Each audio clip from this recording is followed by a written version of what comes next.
आए रोज़ बिजली की कीमतों में इजाफे के बाइस हुजरा शाह मुकीम की आवाम इंतहाई परेशानी में मुब्तला हैं। गरीब और मतवस्त तबका भारी भरकम बिजली के बिल अदा करने के लिए अपनी अशियाए ज़रूरिया फ़रोख्त कर रहा है। इस बढ़ती हुई बिजली की कीमतों के पेश नज़र दिहाड़ीदार या आम आदमी चूल्हा ठंडा होने से खुदकुशी करने पर मजबूर हो चुका है। खुदा दे वास्ते साढ़े ते रहम करो। ਅਸੀਂ ਜਾਂ ਤੇ ਆਪਣੇ ਬੱਚਿਆਂ ਨੂੰ ਪਾਲੀਏ ਜਾਂ ਜਿਹੜੇ ਵੀ ਕਮਾਈ ਕਰੀਏ ਥੋੜੀ ਬਹੁਤੀ ਬਾਹਰ ਮਜ਼ਦੂਰੀ ਕਰਕੇ ਲਾਈਏ ਉਹ ਤੁਹਾਡੇ ਹਵਾਲੇ ਕਰ ਦਈਏ। ਮੈਂ ਗਵਰਨਮੈਂਟ ਨੂੰ ਬਾਰ-ਬਾਰ ਰਿਕੁਐਸਟ ਕਰਨਾ ਕਿ ਬਰਾਏ ਮਿਹਰਬਾਨੀ ਇਸ ਤੇ ਗੌਰ ਕਰੋ ਕਿ ਜਿਹੜੇ ਬਿਜਲੀ ਦੇ ਬਿੱਲਾਂ ਦੇ ਵਿੱਚ ਨਜਾਇਜ਼ ਜ਼ਾਲਮਾਨਾ ਟੈਕਸ ਲਾਇਆ ਜੇ ਇਹਨੂੰ ਵਾਪਸ ਲੈ ਕੇ ਸਾਡੀ ਜ਼ਿੰਦਗੀ ਨੂੰ ਕੁਛ ਨਾ ਕੋਈ ਆਸਾਨੀ ਮੁਹੱਈਆ ਕਰ ਦਿਓ। ਮੈਨੂੰ ਇਸ ਮਹੀਨੇ ਜਨਾਬ 30,000 ਬਿੱਲ ਆਇਆ ਹੈ।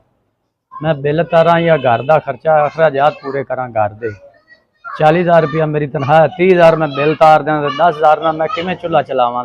हुजरा शाह मुकीम के वसनीकों ने हुकूमत वक्त से मुतालबा किया है कि 2 वक्त की बमुश्किल रोटी कमाने वाले मेहनतकश और मजदूर तबका के हाल पर रहम खाकर बिजली की कीमतों में कमी की जाए ताकि आम आदमी बिजली का बिल बाहसन अदा कर सके। कैमरामैन नज़ीर रज़ा के साथ शब्बीर अहमद सियालवी, TNN न्यूज़।